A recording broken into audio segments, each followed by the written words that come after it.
This is episode 11 of Trading Bot Sessions, where we talk with traders who have built automated trading strategies and trade everything from stocks and options to futures and crypto.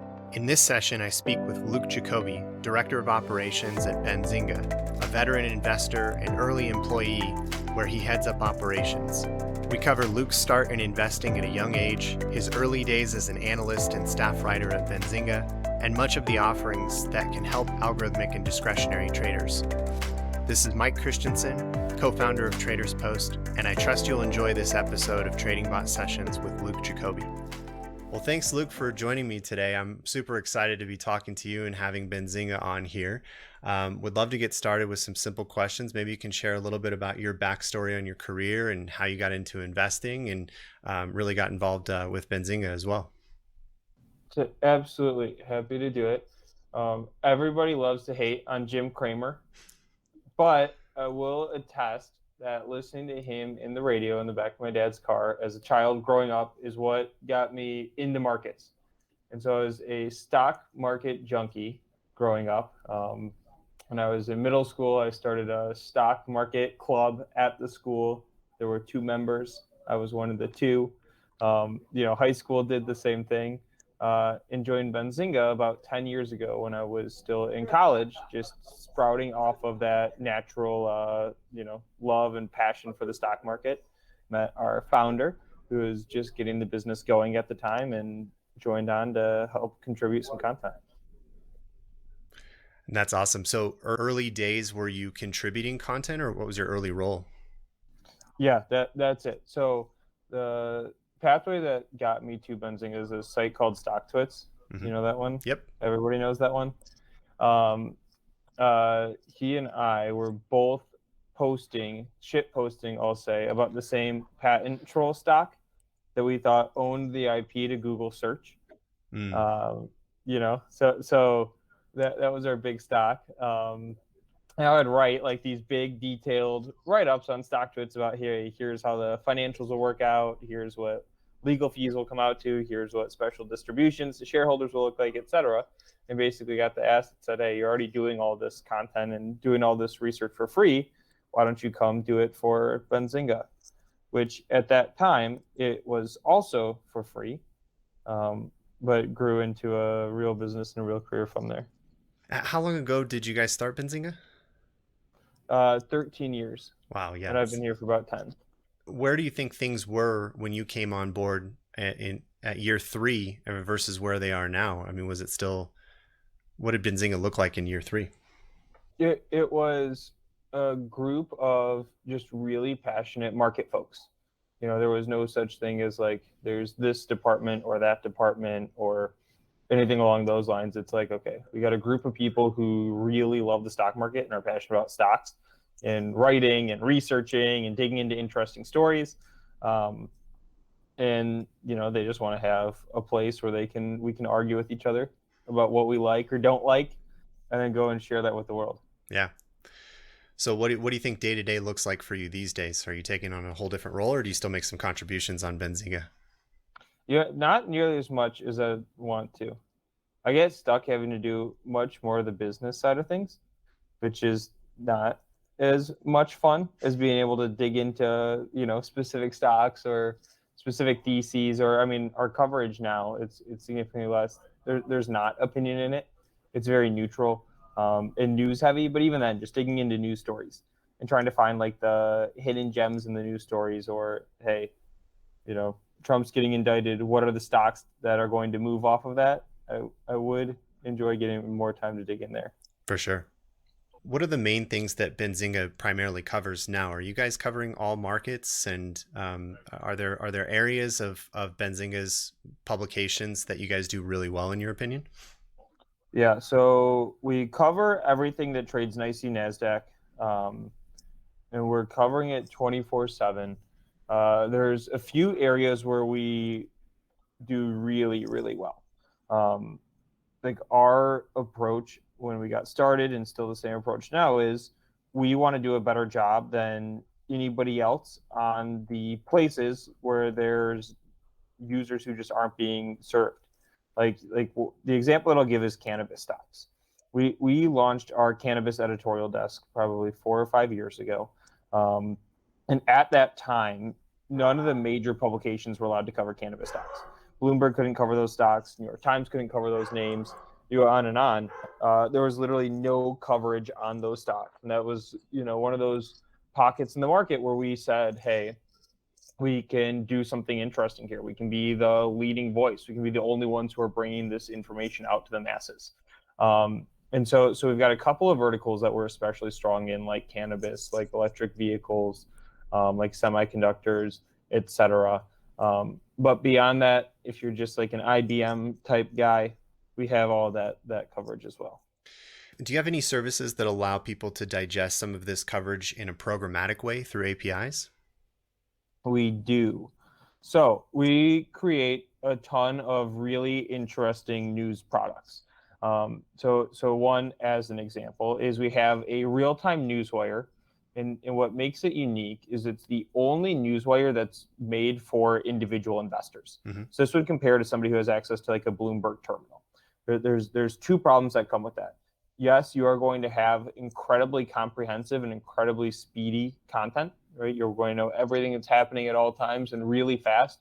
But the two problems that are going to arise are, one, it costs $25,000 a year, which is going to be a showstopper for the vast majority of us.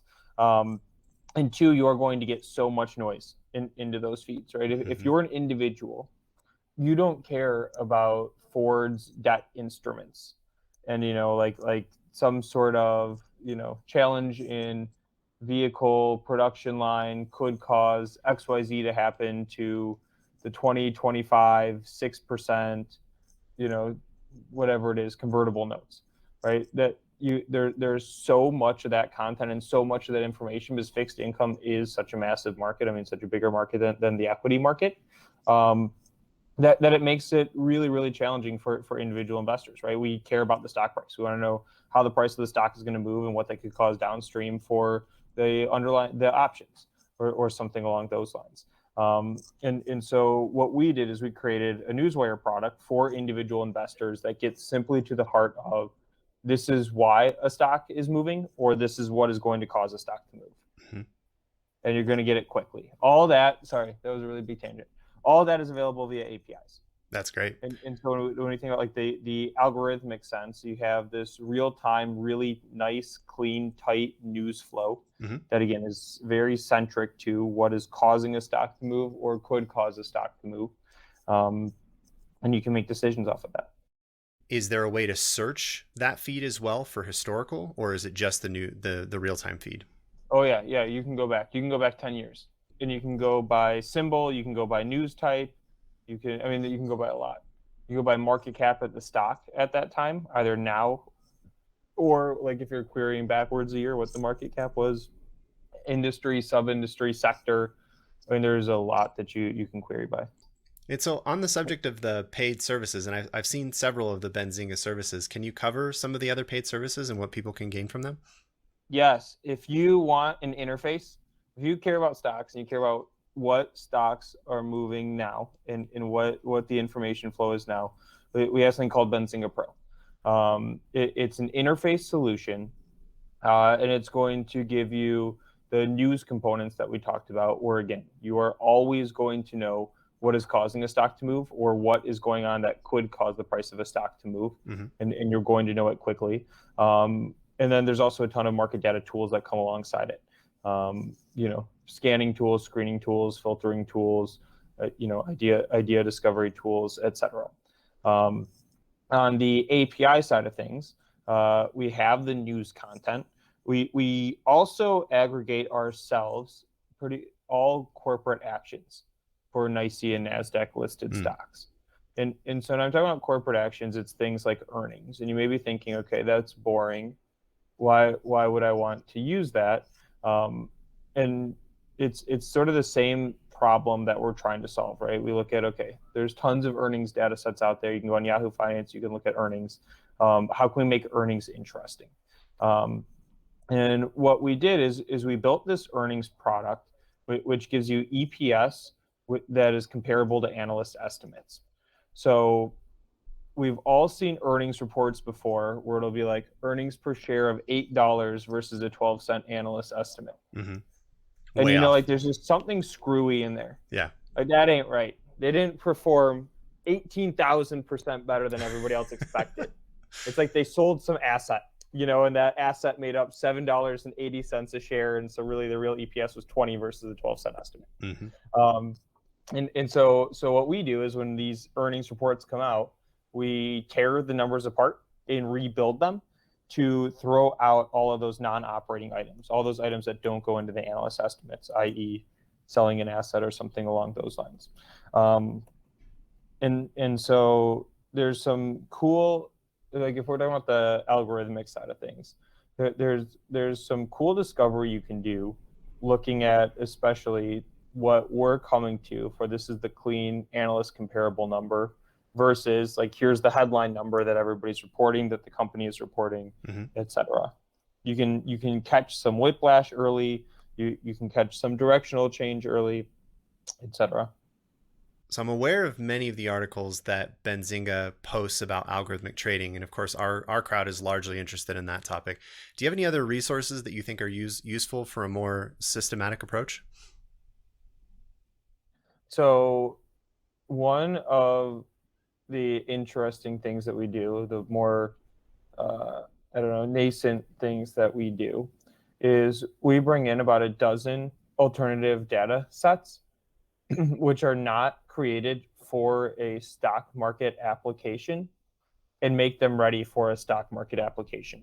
So as an example, maybe a company who owns all the point of sale systems for U.S. retailers, and the non-stock market, the commercial application of that data could be, if you're a toothpaste company, you can see, hey, Colgate's sales seem to be trending higher or lower.